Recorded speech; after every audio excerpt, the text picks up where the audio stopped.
The implication of the beginning of this story of the Syrophoenician woman and the deaf and dumb man is that Jesus got fed up with his arguments with the Pharisees and decided to go off into the country of the Gentiles and to get some rest from all this conflictual debate that he was involved in.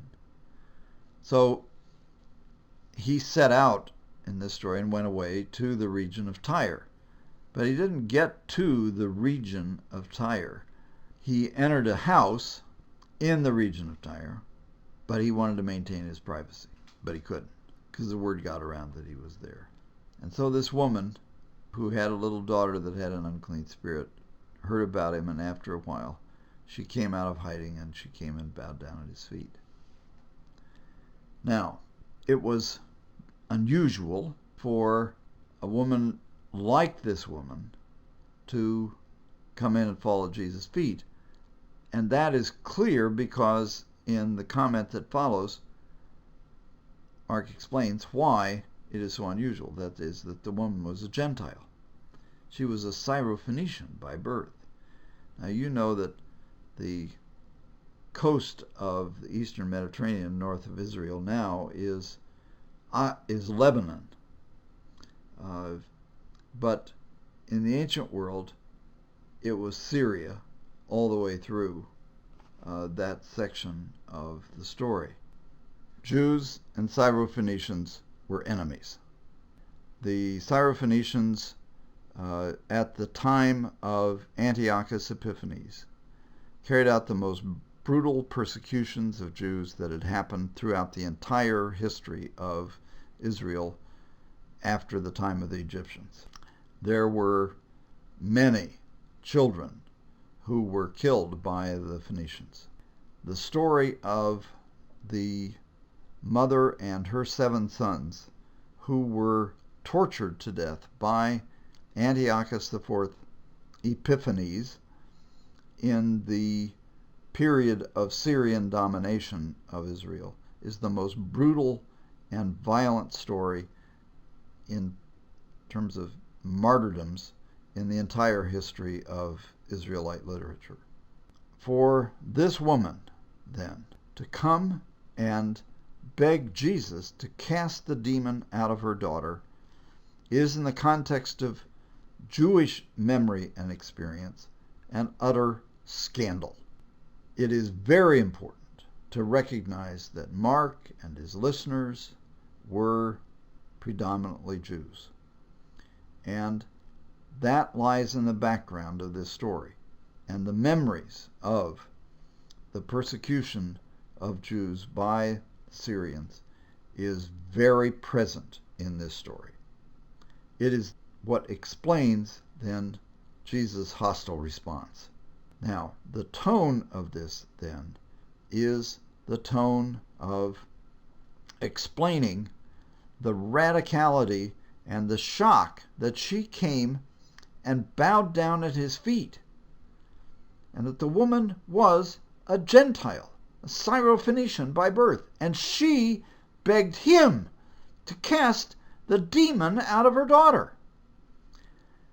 Now, this all has to be explained, but in the telling of the story, it is important to convey the storyteller's shock and even offense that she would ask this of Jesus, a Jew. And Jesus' response reflects that. And the tone of it is a tone of coldness, of even factual hostility. Let the children be fed first. It isn't right to take the children's bread and throw it to the dogs. Now, it may be that Jesus was testing her. It may be that he is simply stating the realities of the relationships that exist between Jews and Syrophoenicians. But whatever it is not nice. It is very confrontational. It is as confrontational in relation to this woman as his statements in relation to his fellow Jews who were Pharisees and scribes is in the earlier part of this story. So Jesus doesn't get away from difficult things, as is implied at the beginning, that he just wanted to take a vacation and go off to the seashore and relax for a little while from all the conflict. Well, he's right in the middle of it here too. But in this case, her response is very sympathetic. She accepts the designation that Jesus gives of Syrophoenicians being dogs, and says, "Yes, but sir, even the dogs under the table will eat the children's crumbs." Now, from a political point of view, in relation to the dynamics of ancient politics, this is a diplomatically brilliant reply. And Jesus responds in kind for saying this. You may go your way. And the implication is that you may go your way in peace, because the conflict is over. The demon has left your daughter. So when she goes home and finds the child lying in bed and the demon gone, the tone of this is of great joy and victory, triumph, and that she is then ecstatic at this. Now, you have to convey that tone in the way that you tell the story. The next part of the story, the second half, is the story of the deaf man who had an impediment. And what's important in this is to recognize that it also is in Gentile territory. It's in the region of the Decapolis. Now, the Decapolis were the 10 Gentile cities on the other side of the Sea of Galilee, that is, on the east side of the Sea of Galilee and the Jordan River. And in the region of the Decapolis, then, Jesus also was a Jew in predominantly Gentile territory. They brought to him this deaf man and begged him to lay his hands on him.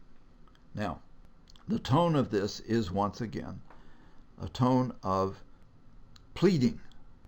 In this case, Jesus does everything privately. He takes him aside in private, away from the crowd, and there is more specificity in the description of his healing of this man than any other healing story. That he put his fingers into his ears, spat, touched his tongue, looked up to heaven, sighed, and said, Ephatha. Now, in the telling of this, you want to focus on the delight in the details of this and to enable your listeners to imagine precisely what it was that Jesus was doing.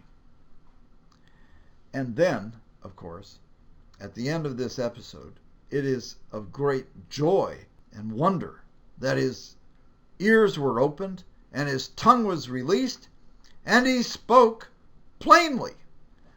So it is the description of an absolute miracle.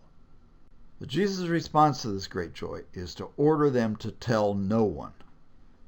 But the more he ordered them, the more zealously they proclaimed it. Now, the reason that he ordered them to tell no one is not clear here. It is a mystery. So let the mystery be. He ordered them to tell no one. But their response is one of total joy and of telling the story all over. And so you can convey that with, utter, total enthusiasm of the crowds who say, that he's done everything well. He even makes the deaf hear and the dumb to speak. So, however you want to convey their utter and total delight in what it is that he has done, go for it. These are two of the most delightful stories in the whole of the gospel tradition. And they are stories about a kind of international reconciliation.